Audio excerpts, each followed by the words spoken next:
Hey guys, welcome back to Indie Game Hustle. In this video today, we're just going to kind of sit back and talk about or use some AI generated assets here. Now, of course, in a couple of other videos, I kind of talked about the UModelerX Gen 3D, where you can basically just generate your 3D assets directly in this window called X Gen 3D for UModeler and just import it directly into your game project directly inside of Unity. Now, in terms of actually generating proper prompts, that can be a little hard, and you also don't want to use too many credits getting it wrong. So there's a few things that you can do to help alleviate that to where you can get closer to what you're actually looking for when you're doing your 3D generation. Now, in this case, you have the ability to generate text to 3D, where you simply are typing in a prompt, and that prompt will basically describe what you're looking for. So say you want a treasure chest that is made out of metal or a treasure chest made out of wood, you're describing that, and that's going to be your text to 3D prompt. And of course, you're going to have the image to 3D where you have a picture. Now, personally, I always typically use image to 3D because then what I would do is go over to something like a ChatGPT, or I use Leonardo.ai or something like that, to where I would start kind of molding my prompt into the image that I actually want. And then once I get that image, I would then bring it to something like this, where image to 3D matters, and I can just use that image as my direct prompt itself, and you'll get exactly what you are looking for. But if you're going to use the text to 3D, there are, I think, a few ways that you can approach it, especially if you're not exactly sure what to say. And with that, what I would recommend is actually using something like ChatGPT to actually help you create the actual prompt to use in something like Meshy. So I have ChatGPT here, and so what I'm going to do is say, hey, I am using Meshy, and I need you to help me create a prompt to make a wooden treasure chest, right? All right, cool. Didn't spell treasure right. Let's make sure that that's good. All right, great. A treasure chest. And let's go ahead and hit enter. Let's to kind of get an idea of what it starts with. So sure, to create a treasure chest, we have all of this prompt. And so this is a lot here. So create a realistic old-fashioned wooden treasure chest with the following features, and then it has all this.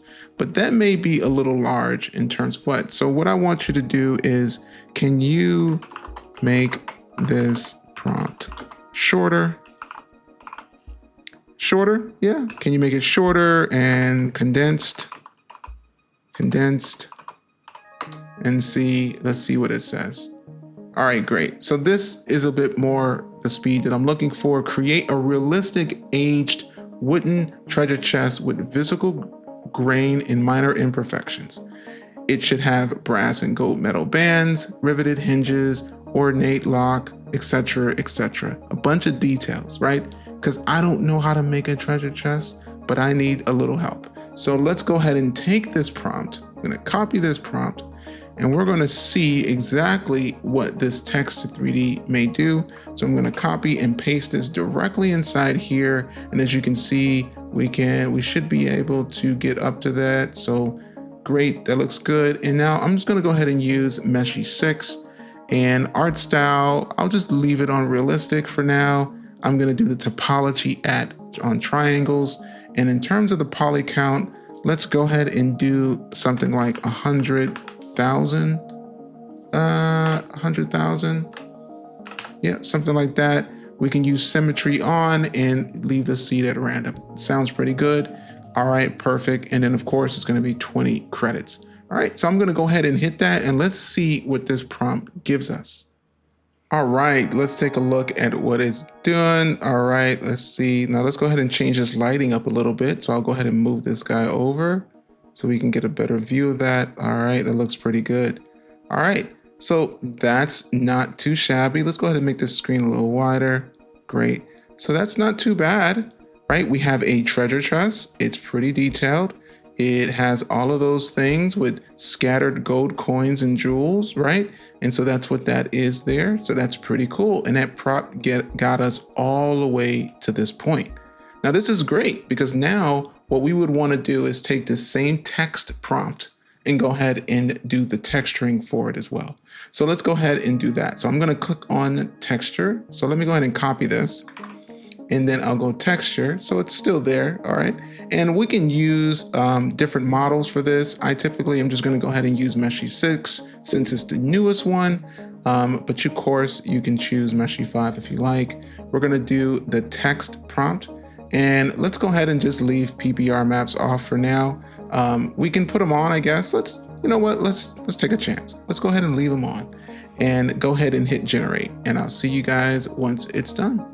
All right, so it looks like our texture based on our text is all complete here, and this is what we got for that prompt. Now, I would say this actually looks pretty good. I would use this. Now, of course, this has, what is that? Basically almost 100 faces.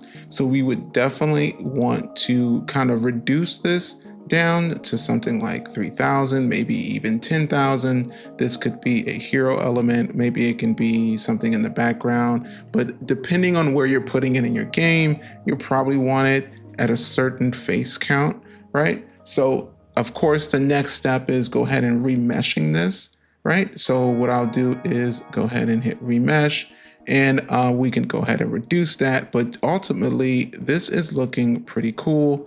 And I do like what I see here. Great, so let's go ahead and, oh, and this is, by the way, the PBR look. So that looks even more nice, I think. A little shiny for wood, but nonetheless, it does look pretty good. So what we'll do is go ahead and hit remesh. Now, what we wanna do is kind of use a slider for now and go ahead and set it to something like, I don't know, like 14,000-ish. So let's go ahead and reduce it from 100,000 to 14,000. Maybe that will be enough to be able to keep the detail and the textures and everything. So I'll see you guys once that's done. All right, so that one's all done. And what I did is I went ahead and did a quad version of this one. So I did the quad, and that's what you have here. But I also went ahead and did a tri version or a triangle version, right? And sometimes with triangles, you're gonna get better edges and things like that. So that's something you kind of want to think about. And I think, you know, depending on if your object is organic, you might want to go with quads.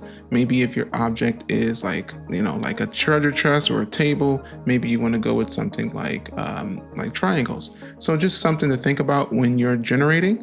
But this to me is looking pretty good either way. So you can use either one. So yeah, so using a prompt and using the prompt and not using image to 3D can work. That's why it's important to make sure your prompt is detailed enough to be able to generate an idea as to what you're looking for. So if we wanted something completely different, you can use something like ChatGPT to help you create that prompt. Now, let's go ahead and take this same prompt, and I'm going to give this and create an image based on this prompt, and then we'll feed that image to the Meshy UModeler tool.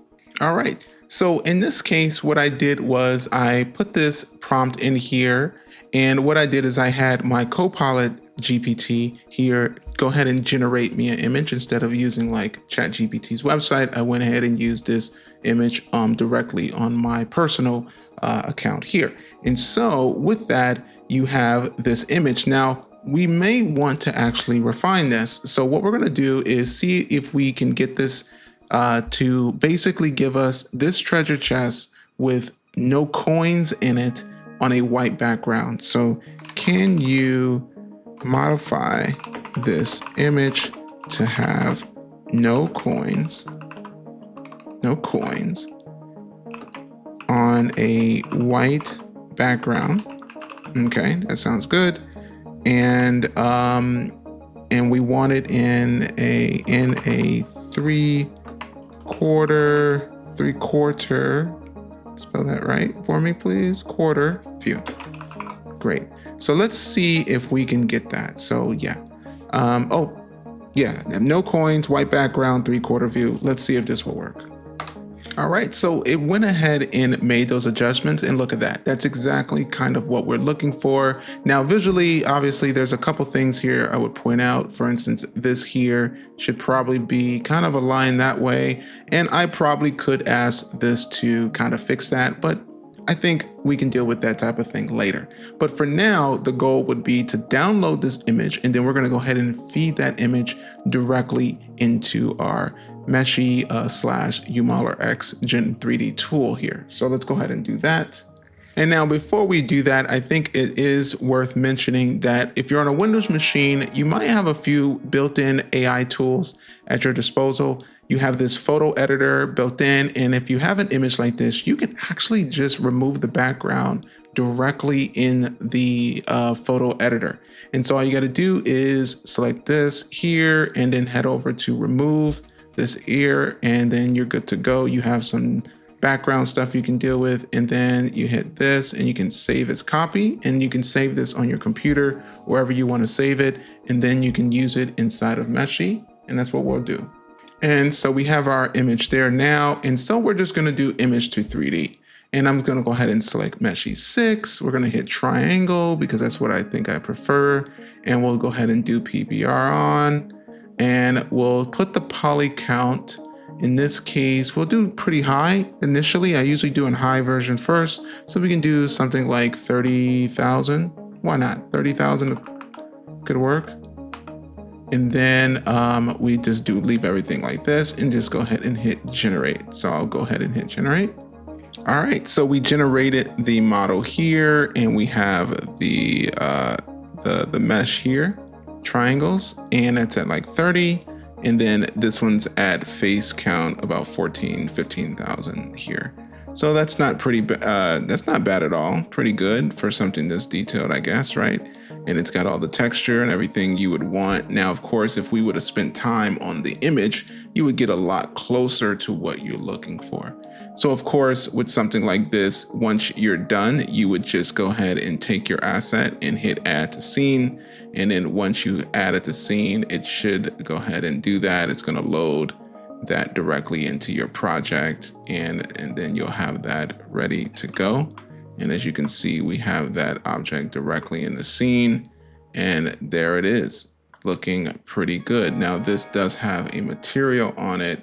It's got your generated material here. What I would probably do is probably just take off this normal map here just for now, and remove that, and remove this metallic look just so that we can see that, and we can probably play with that later. But for now, that's decent for now, just to kind of get the idea of how that would work. And of course, the coins one I think looks really good. I'll go ahead and add that one to the scene as well. And there it is, ready to go already. Awesome. And then of course I would just do the same thing with this generated mesh here, and go ahead and remove the smoothness and remove this normal map. I could just put it at 0, I guess, for now. And then you have that. So that's pretty good. Yeah. And so if you had this in a scene, say these were just kind of in the background, and you had a bunch of these like in some type of cave, that would look kind of cool. I think that would be very cool. So yeah, it makes it really easy really to generate these types of things and just kind of build up what you need. Awesome. So yeah, that's just a quick look, man, at just really kind of diving in and kind of realizing that you can just model this way sometimes, right? You don't have to make everything from scratch, of course. This is just going to make it really easy, and we're just going to keep doing this until we can kind of build more objects for different scenes that I have going on, and just kind of showing you different ways you can approach it. But this is a treasure chest. All right. Well, other than that, I would love to hear what you guys think. I'll see you in the next video.